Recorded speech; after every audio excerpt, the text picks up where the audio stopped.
Hai Fairies and Youngers, kembali ke podcast Weight Loss versus Fat Loss Part 2. Nah, kali ini aku nggak sendirian. Kali ini aku ditemenin sama teman aku dan sahabat aku, yaitu Kak Brigita. Kak Brigita, come here. Hai, halo, Dr. Thank you for Sylvie. coming. Sama-sama, thank you udah diundang. Nah, Fairies, kali ini Gita sama aku mau ngobrol tentang salah satu olahraga yang bermanfaat untuk fat loss. Ya. Nah, tadi kan udah jelasin harus ada kombinasi antara cardio, strengthening, dan flexibility. Dan salah satu olahraga flexibility yang kita tahu itu kan yoga kan. Nah, coba kita mau cerita atau mau discuss nih, kira-kira yoga itu manfaatnya apakah hanya untuk flexibility dalam kaitannya dengan fat loss atau bagaimana menurut Kak Gita sendiri? Oke. Gimana? Kalau bicara tentang yoga, jadi yoga ini adalah sebuah olahraga yang multifungsi ya. Jadi kalau misalnya ditanya manfaatnya yoga itu apa, itu jawabnya bingung karena banyak banget. Ini bukan karena saya yoga teacher ya, tapi memang dari fungsinya yoga itu sendiri, kalau kita bicara yoga itu adalah fungsinya untuk body, mind, and soul. Berarti udah kaitannya ke wellness ya. Jadi kalau cuma fat loss, bisa lah itu. Ya sama seperti dengan berbagai jenis olahraga yang lainnya. Kalau ditanya apakah yoga bisa membantu untuk fat loss, tentu saja bisa. Karena yoga tidak cuma katanya untuk flexibility. Biasanya kan orang kalau mau mulai yoga, tapi aku nggak fleksibel gitu. Betul. Padahal enggak ada requirement harus fleksibel sebelum mengikuti kelas yoga. Justru dengan beryoga akan membantu Anda supaya menjadi lebih fleksibel. Bukan berarti harus bisa kayang dulu baru ikut yoga ya dok. Gitu. Nah selain flexibility juga di yoga juga bisa membantu kita untuk lebih kuat, lebih strong lagi, badannya lebih berotot lagi juga bisa. Ada banyak gerakan dan pose di yoga yang bisa membantu tubuh kita untuk lebih tone lagi. Gitu. Tadi kayak kalau nggak salah tadi dokter sempat bilang Strengthening ya, iya, untuk muscle. strengthening untuk muscle-nya bagus, tulangnya juga jadi aman, ya kan? Gitu sih. Jadi manfaatnya banyak sekali lah kalau yoga. Jadi tadi mindfulness, lalu untuk strengthening, jadi bukan hanya flexibility ya? Bukan. Gitu ya. Oke. Nah, kalau di yoga itu ada nggak sih gerakan-gerakan yoga yang secara spesifik bisa membantu untuk fat loss itu sendiri?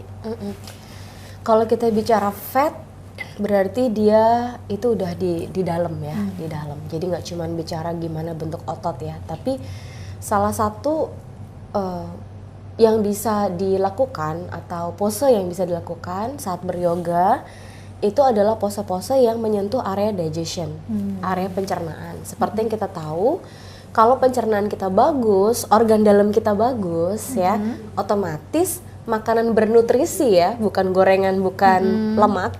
Makanan bernutrisi yang kita makan itu akan lebih bisa tercerna dengan baik dan terutilize dengan baik oleh tubuh kita. Nah, jadi kalau kita bicara apa dong pose yoga yang membantu untuk digestionnya lebih baik adalah pose-pose yang melibatkan pose twisting.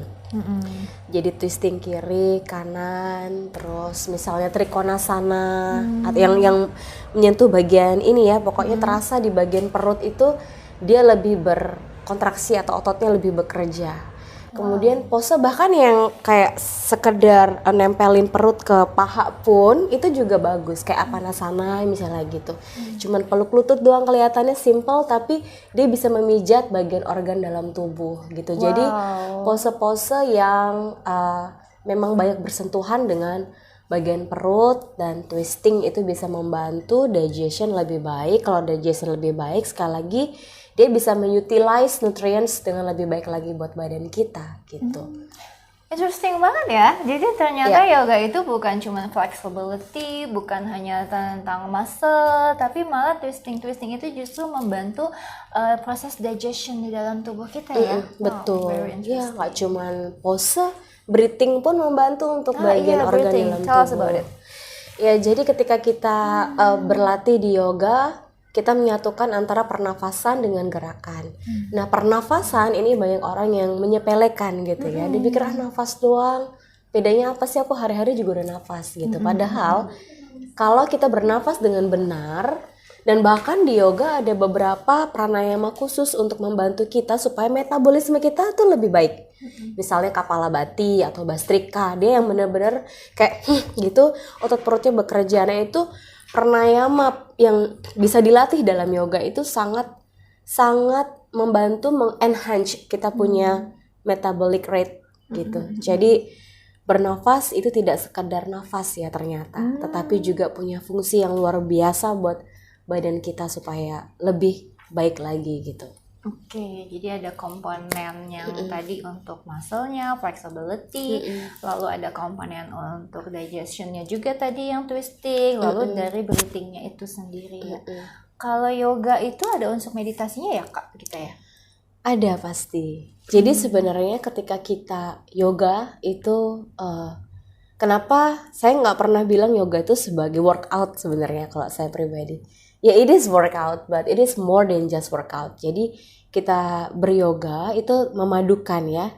Yoga sendiri dari kata yuj. Yuj itu artinya union between us and ourselves sebenarnya. Menyatukan tadi body, mind, and soul. Jadi ketika yoga yang harus kita dapatkan setelahnya bukan hanya tubuh yang bugar, tapi juga pikiran yang lebih rileks, tenang, pikiran yang lebih jernih, lebih bersih. Maka dari itu pernafasan di dalam yoga itu tidak boleh kita acuhkan, tidak boleh di sekedar kalau lagi yoga ya bernafaslah, ikuti petunjuk dari yoga teachernya. Misalnya kapan kita harus inhale, kapan kita harus exhale. Kenapa dalam yoga kita harus tenang gitu ya? Kan banyak kalau misalnya lagi yoga, aduh capek gitu kan. Akhirnya itu hanya sekadar menjadi workout.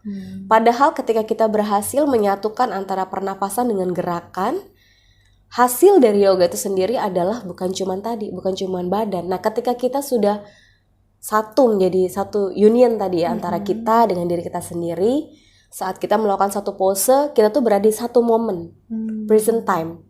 Jadi tujuan dari yoga sebenarnya adalah kita berada di momen saat ini, bukan kemarin, bukan tadi, bukan nanti. Nah, ketika kita berada di present time, itulah yang disebut dengan meditasi dalam beryoga. Kalau meditasi itu kan tinggi sekali ya, tetapi melakukan asana dengan pernafasan ini menghantarkan kita ke level itu gitu loh. Jadi ibaratnya menuju ke titik mindful mungkin. Iya, lebih spiritual, lebih mindful gitu. Iya, betul. Oke. Mungkin itu bisa membantu kalau misalnya rajin yoga, mungkin bisa membantu untuk pada saat makan kita lebih mindful eating ya. Yes, itu sebetulnya menjadi manusia yang punya meditative state of mind sebetulnya itu kalau yang saya selalu bilang. Jadi kita tuh melakukan apa-apa itu dengan penuh kesadaran. Makan dengan penuh kesadaran. Gizinya apa, kontennya apa nih di piring saya ini, isinya apa, itu kita penuh kesadaran. Jadi nggak cuman makan untuk memenuhi hawa nafsu. Bahkan dengan kita breathing yang baik, breathing dan berasana dengan baik itu bisa membantu kita untuk menahan emosi, menahan hawa nafsu. Jadi kalau kita betul-betul lakukan yoga dengan baik, maka dalam keseharian kita juga bisa lebih nahan emosi gitu. Dalam hal apapun ya, mau emosional, temperamental, itu bisa terreduce ketika kita rajin beryoga. Termasuk tadi pilih makanan, ya kan? Nggak setiap kali haus aku pesan boba karena enak sih gitu. Atau tiap lapar makan ya udah gorengan enak sih. Ya cuma dipikir enak-enak gitu ya. Mau kurus tapi aku nggak makan sih doang. Aku makan cuma sekali sehari. Tapi aku snackingnya boba, gorengan. Iya, coba boleh gitu ya. Lebih mindful dikit ya. Iya, jadi kalau ditanya apakah yoga bisa membantu fat loss, ya dengan mindfulness sangat bisa, ya kan? Kontrol gitu. Nah, sebagai praktisi yoga nih, ada anjuran nggak dari Kak Gita untuk berlatih yoga ini nih sebaiknya frekuensinya berapa lama sekali dalam seminggu misalnya, kan berapa lama gitu? Apakah boleh nih misalnya forsir dari pagi, dari misalnya 2 jam 3 jam yoga setiap hari, atau ada batasan? Nah, salah satu kelebihan dari yoga adalah yoga ini kan tidak melulu pose, tidak melulu bergerak asana yang keras gitu, yang hardcore gitu ya. Nggak selalu, jadi sangat aman untuk dilakukan setiap hari pagi, sore, siang, dan malam.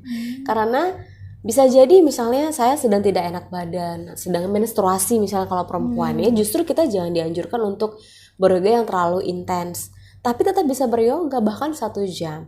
Ada banyak jenis yoga yang lebih sifatnya relaksasi, misalnya yin yoga atau memang sifatnya lebih santai gerakannya gitu ya. Jadi kalau ditanya berapa kali saya beryoga, ya every day, you have to.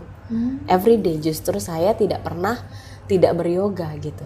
Kita bisa bahkan hanya sekadar lagi nggak enak badan nih, ya udah pranayama aja sambil stretching. Karena kalau stretching itu sebaiknya emang dilakukan setiap hari gitu, supaya otot kita yang tadinya sudah memanjang nggak mendek lagi nih, dia tetap berada di dalam jangkauan stretchingnya gitu. Kalau misalnya kita berhenti 2 hari atau 3 hari kemudian baru yoga lagi, nanti badannya mulai lagi dari awal nih, kaku lagi gitu. Jadi kalau yoga sangat aman untuk dilakukan oleh siapapun dalam kondisi apapun setiap hari, asal jenis yoganya sesuai dengan kondisi badan kita hari itu, saat itu. Tadi kayak kita sempat bilang bahwa ada yin yoga, ada pranayama. Nah, ada banyak sekali ternyata ya jenis-jenis yoga itu ya. Nah, kalau misalnya untuk fat loss sendiri, jenis yoganya apa aja nih yang bagus? Ya, kalau untuk fat loss, saran saya itu hatha yoga. Hatha? Apa itu hatha? Hatha kesannya hardcore gitu ya. Mungkin gini, selagi kita masih punya tenaga ya, jadi kalau dalam yoga, iya sih dia mengantarkan kita pada kehidupan spiritual yang lebih baik. Tetapi selagi kita punya badan, selagi kita punya otot yang harus dipelihara, maka kita harus berolahraga, ya kan, workout. Nah, salah satu yoga yang bisa membantu untuk workout, toning muscle badan itu adalah hatha yoga. Nah, di situ dia gerakannya kita lebih menahan satu pose selama minimal 5 nafas sebenarnya. 5 nafas ujjayi atau 5 nafas dalam gitu kan. Sehingga pada saat kita menahan satu pose gitu, ototnya bekerja lebih keras tentunya, lebih berkeringat ya kan, karena hatha yoga kan lebih capek kan daripada yang ngeflow gitu. Betul. Kalau udah ngeflow itu dia udah harus lebih punya keselarasan antara nafas sama pose. Jadi kapan inhale, kapan exhale biasanya dia udah lebih tahu. Tapi untuk pemula yang baru mau join terus aku pengen kurus, coba ikut hatha yoga. Karena selain menahan pose lebih lama, dia juga calorie burn-nya lumayan ya, lebih banyak juga. Terus pembentukannya muscle juga lebih cepat, terutama apabila hatha yoganya itu lebih ke latihan untuk kaki gitu.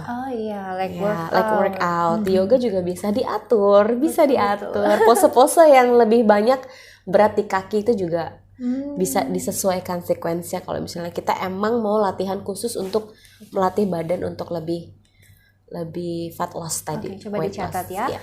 Hatha yoga ya guys ya. Jangan belum apa-apa udah ikut yang pranayama doang ya. Enggak doang sih. Aku udah yoga setiap hari dong, tapi aku nggak kurus ya. Aku ikutnya cuma yin yoga sama pranayama doang. Jadi harus yang keringetan gitu kan. Kalau ditanya berapa kalori tergantung berat badan, tapi kalau aku sendiri tuh 1 jam itu bisa hampir 300-an kalori, lumayan ya. Kalau olahraga yang yoganya gitu. Apalagi kalau leg workout, seperti kita tahu otot kaki itu kan dia paling besar ya. Jadi kalau misalnya kita olahraga untuk memperkuat otot kaki, jadinya otot kaki itu lebih bagus, maka pembakaran lemak di dalam tubuh kita akan lebih optimal. Jadi kita nggak gampang yoyo ya, betul, ya. Kalau misalnya kita punya otot kaki yang kuat dengan yoga ataupun olahraga lainnya, itu biasanya penurunan berat badannya lebih stabil. Tapi jangan mentang-mentang udah turun nggak ini makannya diberantakin lagi ya kayak kita ya. Itu semua harus jadi satu kesatuan ya dok. Jadi perubahan lifestyle sebenarnya yang jangan cuma mentang-mentang udah olahraga. Kan ada nih orang yang prinsipnya gini, saya olahraga supaya bisa makan banyak. Aduh, enggak. Baik. Kalau udah olahraga justru makanya diatur biar nggak sia-sia olahraganya. Gitu. Kayak tadi dokter bilang, kalau kamu mau fat loss itu berarti kalori yang masuk tetap harus lebih sedikit daripada kalori yang keluar. Misalnya kamu intermittent fasting, calorie restriction, atau misalnya kamu nggak makan nasi, tapi tetap aja jumlah kalori yang masuk harus tetap lebih sedikit gitu. Nah, terakhir nih Kak Gita, ada tips-tips dari Kak Gita gimana caranya supaya kita mempraktekkan yoga itu bisa berhasil dan dalam mendukung proses fat loss kita? Kalau mendukung proses fat loss artinya yoga tidak bisa berdiri sendiri ya dok. Jadi sekali lagi untuk sebuah proses fat loss atau kesehatan kita secara menyeluruh, kita juga perlu memperbaiki semua aspek dalam lini kehidupan kita. Jadi mulai dari bangun pagi, apakah saya sudah bangun pagi dengan segar atau belum, atau saya kurang tidur. Jadi tidur perlu diperbaiki, paling lambat tuh jam 10 malam lah ya udah tidur ya. Terus jamnya tidur ya kita tidur, jangan bergadang, intinya gitu. Pagi bangun harusnya energi kita itu tinggi gitu, jangan kebalikan. Ya jadi pagi bangun kalau bisa olahraga. Nah yoga itu paling enak tuh pagi hari. Yoga, kemudian habis itu siang makan, dilihat makanannya apa nih yang saya makan. Tadi mulai untuk lebih mindful, makan saya apakah memberikan nutrisi yang cukup untuk tubuh saya atau ini cuma sekadar memenuhi hasrat saya aja gitu kan. Dilihat komponennya apakah udah ada protein, fiber, karbonya seberapa gitu. Udah, terus sampai dengan malam jangan lupa juga bisa berlatih lagi kalau mau, misalnya pernafasan atau stretching simple sebelum kita tidur gitu. Jadi semua itu menjadi satu kesatuan yang tidak bisa kita pisah-pisahkan gitu. Kalau mau betul-betul hidup sehat dan fat loss tadi. Jadi it's very possible for us untuk hidup sehat dengan yoga. Sangat, ya. Oke, Fairies dan Youngers, thank you banget udah join podcast kita kali ini dengan Kak Gita. Untuk pertanyaan, kalau misalnya masih ada yang mau ditanyain, boleh tulis di kolom komentar. Jangan lupa di like, subscribe, komen, dan share. Dan kalau kamu mau konsultasi slimming selanjutnya, bisa hubungi nomor di bawah ini atau datang ke klinik Youngerlux terdekat. Dan kalau misalnya kamu butuh konsultasi mengenai yoga, nanti bisa langsung ke Kak Gita. Oke? Thank you so much semuanya. Selamat ketemu lagi dalam podcast berikutnya. Salam young and beautiful dari Youngerlux.